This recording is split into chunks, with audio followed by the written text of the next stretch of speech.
Jelaskan tentang kasus PT Krakatau Steel. Saya sendiri adalah Muna Kristianti. Yang pertama adalah profil. Krakatau Steel didirikan pada 31 Agustus 1970. Kantor pusat berada di Cilegon, Banten. Jenis usaha adalah baja lembaran panas, baja lembaran dingin, dan batang kawat. Historis resiko. Direktur Utama Krakatau Steel menyatakan restrukturasi utang merupakan upaya yang dilakukan perseroan demi menyelamatkan Krakatau Steel. Pada kuartal kedua 2019, Krakatau Steel membukukan kerugian sebesar 2,97 triliun. Sementara untuk 2018, meski mencatat peningkatan volume penjualan sebesar 24,44% pada semester 1, namun sepanjang 2018, Krakatau Steel masih menumpuk utang sebesar 1,05 triliun.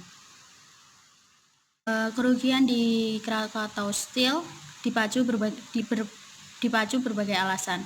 Salah satunya adalah derasnya impor besi dan baja. Selain kasus keuangan, perusahaan berkode emiten keras ini juga mengalami masalah internal perusahaan. Ada masalah suap di dalam perusahaan itu tersendiri yang dilakukan oleh Wisnu. Yang pertama, saya akan menjelaskan resiko perusahaan. Resiko internal, resiko keuangan.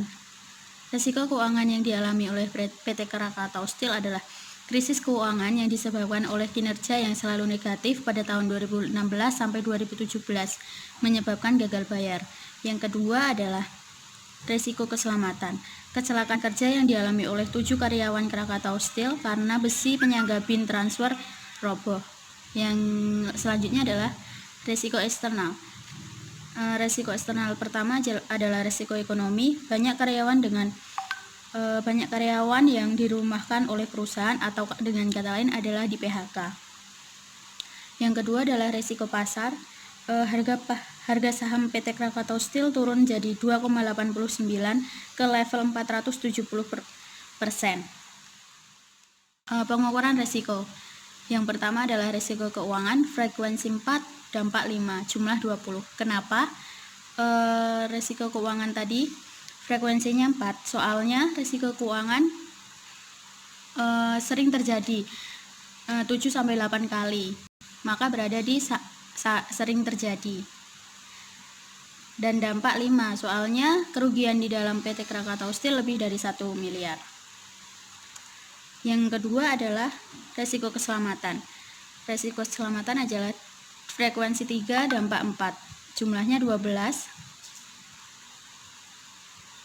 Frekuensi 3 berada di kadang terjadi. Kenapa? Karena cukup sering terjadi.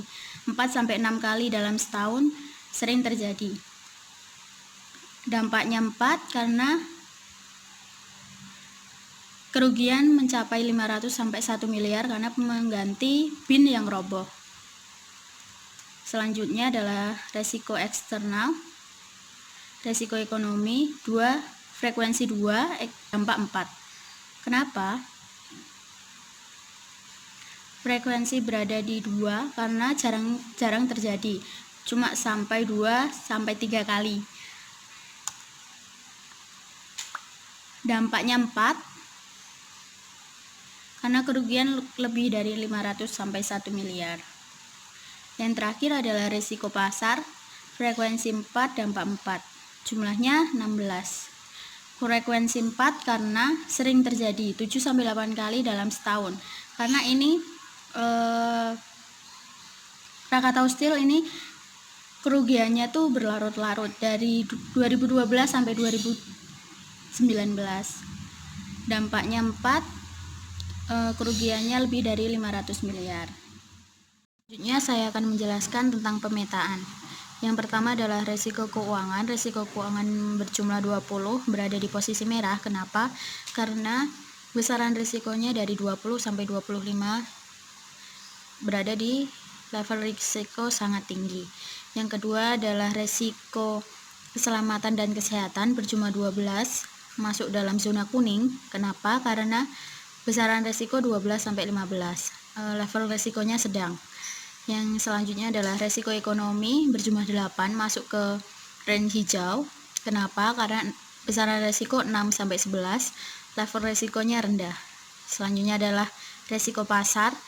berjumlah 16 masuk ke dalam orange. Kenapa? Soalnya besaran resiko 16-19 resiko. Level resikonya tinggi. Selanjutnya prioritas resiko. Yang pertama adalah resiko keuangan. Kenapa menjadi di atas? Karena level resikonya sangat tinggi. Selanjutnya disusul oleh resiko pasar, resiko teknologi, resiko kesehatan dan keselamatan, lingkungan, hukum, sosial, politik, ekonomi, operasional proyek, dan yang paling kecil adalah resiko etika. Kenapa? Karena dengan level resikonya mempunyai jumlah 4, itu masuk ke dalam level biru. Level risiko sangat rendah. Perlakuan risiko. Strategi Krakatau Steel lakukan restrukturasi. Dalam penjelasannya, Slim menguatkan beberapa langkah Krakatau Steel dalam rekonstruksi bisnis. Langkah dan strategi bisnis ini dijalankan dalam waktu terdekat, yaitu penjualan aset-aset non-core, mencari mitra bisnis strategi, spin-off, dan pelepasan unit kerja yang semula bersifat cost center yang hanya melayani induk perusahaan, dalam hal ini Krakatau Steel. Selanjutnya adalah kesimpulan. Kesimpulan dari makalah ini, risiko keuangan dalam perusahaan Krakatau Steel berada di level yang paling tinggi dengan jumlah risiko sebesar 20, yang artinya perusahaan harus segera menyelesaikan masalah tersebut. Risiko yang paling kecil adalah risiko etika yang memiliki jumlah risiko 4, berada di level biru yang artinya tidak begitu mempengaruhi perusahaan. Manajemen risiko bisa membuat organisasi menjadi sadar akan risiko dan lebih berhati-hati dalam pengambilan keputusan, agar hasil yang diharapkan dari perusahaan tersebut sesuai dengan keputusan yang optimal. Rekomendasi, Krakatau Steel diharapkan dapat membangun kembali perusahaan yang sehat dengan langkah-langkah rekonstruksi yang strategis yang menjadi pedoman di perusahaan tersebut. Namun untuk mencapai itu, perusahaan harus memiliki atau mematuhi aturan yang telah ditetapkan, seperti Krakatau Steel berencana mengadopsi standar internasional dalam upaya pencegahan KKN, yaitu ISO 37001 2016 tentang anti-bribery management system atau sistem manajemen anti-suap, dan upaya pencegahan tahap optimizing di 2020 dengan meningkatkan komitmen dalam mengimplementasikan GCG secara konsisten di seluruh anak perusahaan, memelihara serta menyempurnakan infrastruktur pengelolaan GCG KS Group maupun melakukan monitoring implementasi GCG KS Group. Sekian dan terima kasih.